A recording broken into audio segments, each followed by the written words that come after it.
trouver les moyens d'accroître la quantité et la qualité des financements que nous offrons et surtout la manière dont nous pouvons accroître la synergie dans les actions de ces organisations.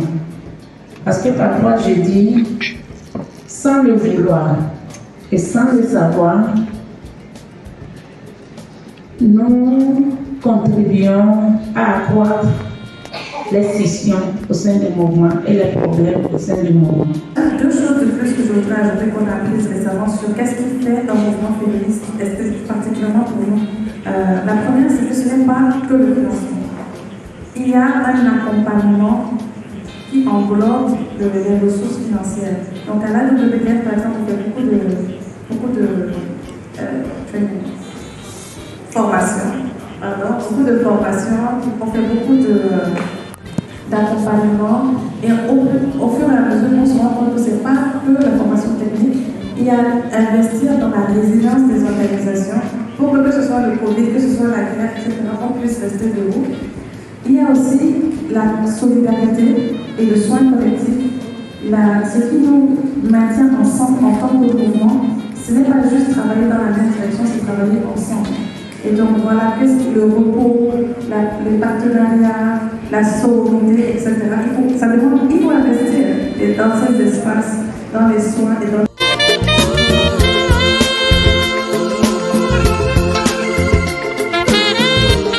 La pression de se mettre ensemble. D'autant plus que le slogan de notre activité ici, ensemble plus forte.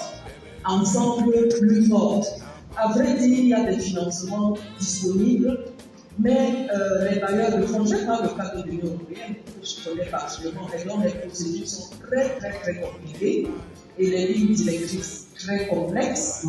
Il faut même un expert pour nous permettre de bien comprendre les subtilités, mais nous les femmes, nous en sommes. Et ça me renvoie à la question de trouver de l'expertise. Comment faire?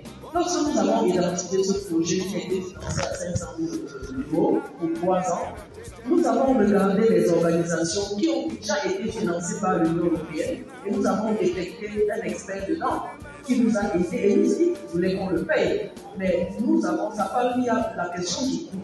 Mais ils sont souvent très chers et nous avons partagé les risques.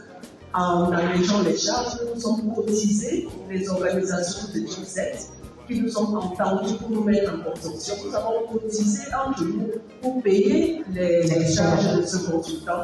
Je vous assure, quand le projet est parti, on nous a appelés pour dire qu'on complétait à tel endroit, tel n'a pas le numéro d'or, compléter ici. Ils étaient tellement éblouis, mais il fallait oser. Si on regardait notre faible capacité institutionnelle, accompagné par une femme seulement, depuis là, on n'avait pas encore une bonne histoire, mais nous avons renforcé nos capacités en mettant d'autres organisations. Maintenant, la question qui va se poser est celle du leadership.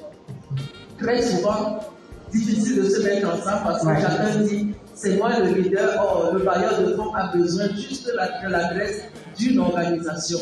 S'il vous plaît, pour grandir, nous devons nous accrocher aux organisations qui sont déjà un peu fiables. C'est ce que nous avons fait et finalement, ça a porté du fruit parce que les organisations qui s'accrochent à vous sortent avec leur capacité renforcée en matière de gouvernance, de manière de procédure, des procédures des bailleurs comme l'Union européenne. Mais le rapport de l'activité aussi est également et évidemment exploité par les organisations du consortium et ça peut les aider à trouver aussi le financement. Merci beaucoup, ça c'est une très belle expérience.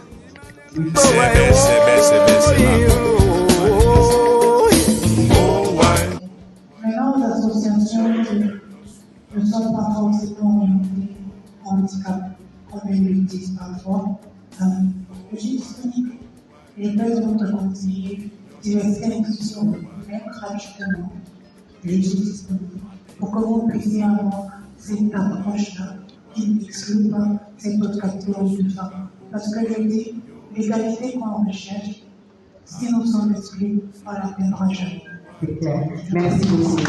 Un dernier mot pour vous.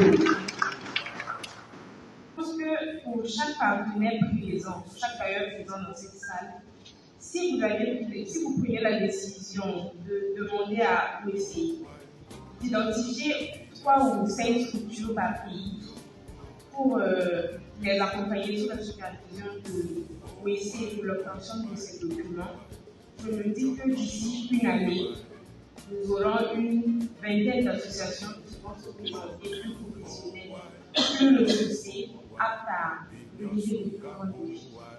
Et nous allons aussi vous demander d'essayer d'ouvrir une large fenêtre pour permettre aux associations d'avoir un développement participatif institutionnel. Merci beaucoup.